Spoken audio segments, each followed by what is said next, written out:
Bonjour! Alors aujourd'hui, je vous propose de réfléchir au thème de la procrastination. Qu'est-ce que la procrastination? Eh bien, c'est véritablement ce désir que nous avons de vouloir toujours reporter au lendemain une tâche que nous devons pourtant faire aujourd'hui. Donc nous trouvons mille et une manières de nous pencher sur d'autres actions, de trouver d'autres distractions ou d'autres digressions plutôt que de faire la tâche que nous voulions faire ou que nous devions faire. Donc, quand nous n'avons pas le choix de devoir accomplir quelque chose, ou même si c'était quelque chose qui était important pour nous et qu'on ne le fait pas, on peut avoir tendance à nourrir des sentiments de culpabilité, de honte, ou même après nourrir d'autres formes de croyances limitantes ou de peur, comme la peur de l'échec, la peur de la réussite. Donc, la procrastination peut avoir un impact assez négatif sur pas mal d'autres aspects de notre vie et surtout porter atteinte à notre estime de nous-mêmes, à notre confiance en nous. Alors aujourd'hui, pour réfléchir un petit peu à ce qui pourrait vous bloquer et qui est-ce qui pourrait conduire à procrastiner, je vais vous inviter à faire un petit exercice ensemble.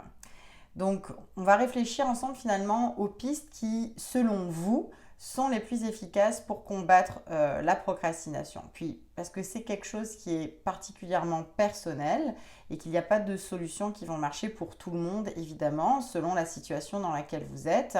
C'est une première amorce, cet exercice, pour vraiment réfléchir à quelles choses on peut mettre en place pour combattre cette procrastination au quotidien.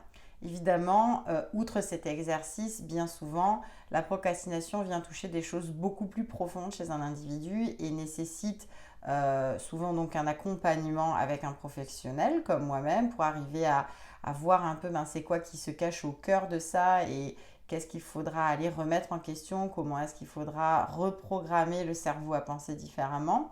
Ça, c'est quelque chose qu'on fait donc en suivi plus personnel.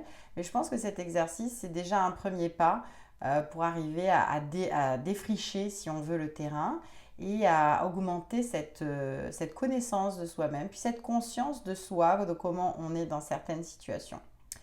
Alors, sans plus de retard, on va commencer maintenant l'exercice pour réfléchir à des pistes qui pourraient fonctionner pour vous pour battre la procrastination ou la combattre.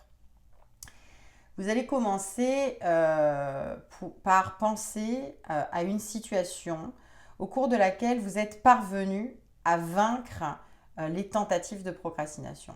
Donc, au lieu de penser nécessairement à ce qui vous bloque là aujourd'hui, on va commencer d'abord à penser dans le passé à ce qui a pu fonctionner dans des situations où vous étiez tenté de procrastiner. Qu'est-ce qui vous avait soutenu? Ok. Donc faites vraiment un effort de penser à quelque chose dont vous êtes peut-être assez fier, que vous avez pu identifier des obstacles potentiels, des croyances limitantes qui pouvaient vous bloquer. Et malgré tout, au lieu de céder à la tentation des digressions, des distractions, vous vous êtes mis à votre table de travail. Une fois que vous avez réussi à vous souvenir de ce moment particulier dans le passé où vous êtes parvenu à le faire, je vous invite à réfléchir plus précisément à qu'est-ce qui avait fonctionné. Qu'est-ce que vous aviez mis en place, que ce soit mentalement, que ce soit de manière très pragmatique et concrète, qui vous avait soutenu dans cette lutte contre la procrastination. Qu'est-ce qui vous avait permis de vous recentrer, de vous concentrer? Est-ce qu'il y avait une préparation psychologique que vous deviez faire avant de vous mettre à votre table de travail, une routine particulière? Est-ce qu'il y avait quelque chose que vous deviez vous dire, des mots que vous deviez vous dire? Est-ce qu'il y avait peut-être une personne dans votre entourage qui vous avait soutenu ou une personne à laquelle vous deviez rendre des comptes, donc vous étiez engagé dans un processus qui impliquait d'autres personnes que vous. Donc, peu importe ce que c'était, réfléchissez à vraiment qu'est-ce qui vous avait aidé, qu'est-ce qui avait fonctionné lorsque vous aviez réussi à vaincre les tentatives de procrastination. Vous pouvez prendre des notes pour arriver à démêler ces idées, si ça vous aide. Vraiment noter tout ce qui vous passe par la tête, même si c'est des points, des idées, des mots assez fugaces qui vous viennent à l'esprit. Donc, quelles actions pour combattre la procrastination maintenant vous parlent le plus dans la liste que je vais vous lire? C'est-à-dire qu'après avoir identifié dans le passé des choses qui avaient fonctionné concrètement pour vous. Je vais vous inviter à réfléchir, vous offrir une liste finalement d'actions potentielles qui pourraient être quelque chose à privilégier dans le futur pour combattre la procrastination. Peut-être qu'il y a certaines choses qui ne vous parleront pas du tout, ou alors que vous avez même essayé dans le passé et qui n'avaient pas fonctionné. Et le savoir, c'est tout aussi important que savoir ce qui fonctionne. Donc, vous pouvez faire aussi un processus d'élimination quand je vais vous lire les phrases. Mais je vous invite vraiment à prendre le temps, à chaque phrase que je vais lire, à réfléchir vraiment laquelle de ces actions vous semble être la plus adaptée, la plus appropriée pour vous, pour aller de l'avant et essayer de battre la procrastination. Alors, je vais prendre mon temps pour les lire, prendre une petite pause pour vraiment laisser s'ancrer la phrase chez vous et réfléchir si elle fonctionne ou non. Donc, la première action pour combattre la procrastination, c'est vous dire la phrase suivante. Je suis prêt ou je suis prête à être imparfait, imparfaite. Donc, j'accepte d'être imparfait. J'accepte d'être imparfaite. Première action, se dire cette phrase-là. Deuxième action, se dire je supprime les interruptions.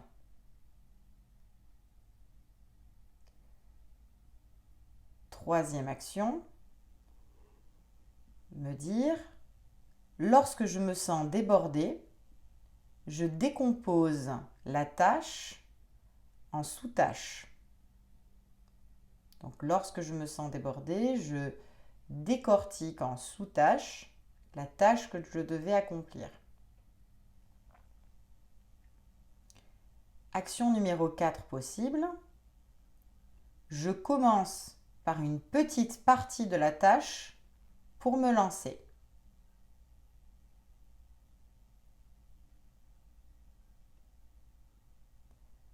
Prochaine action. J'évite les discussions inutiles au sujet de la tâche.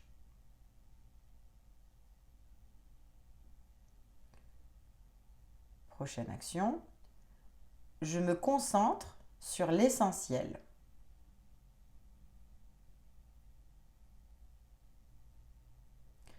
Ou alors, prochaine action, je me dis, je me concentre sur une tâche à la fois.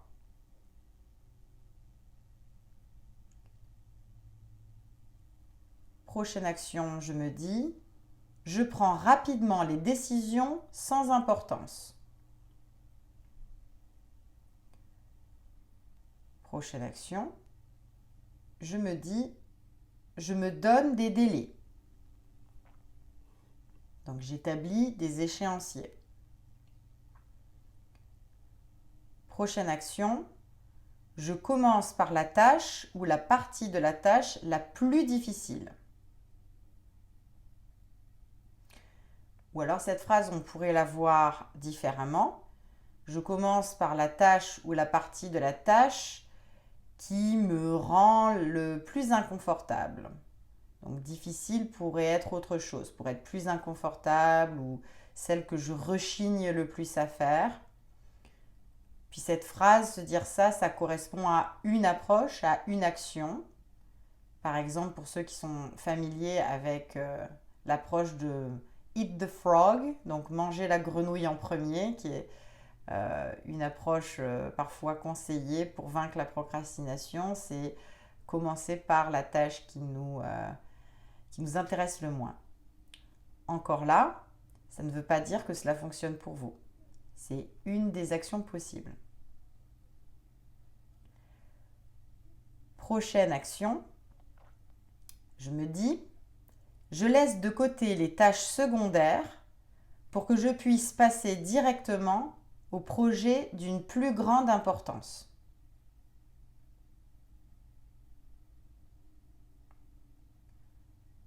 Prochaine action, je me dis à présent, je considère les problèmes ou les défis qui pourraient survenir si je repoussais son passage à l'action. Donc, autrement dit, cette phrase, c'est me dire aussi, je considère le prix à payer de repousser le passage à l'action sur cette tâche.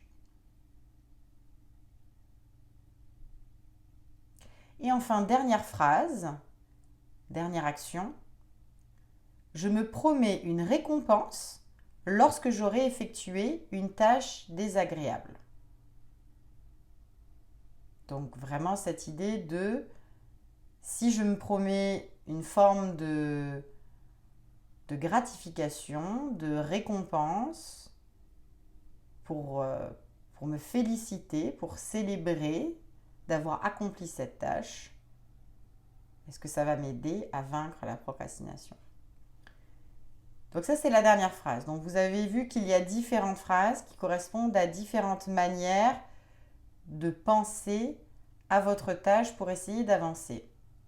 Comme je vous l'ai déjà dit au départ, peut-être certaines de ces phrases ne résonnent pas chez vous, ou alors vous avez l'expérience de savoir que d'avoir mis en place certaines choses qui correspondaient à ces phrases n'a pas fonctionné pour vous. Vous pouvez alors les éliminer.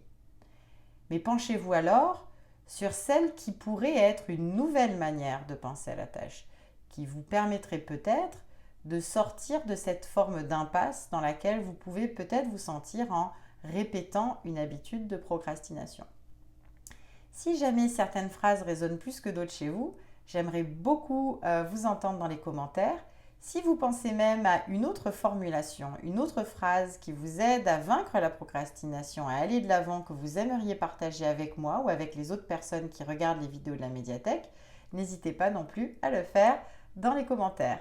Alors je vous dis à tout bientôt et merci pour votre écoute.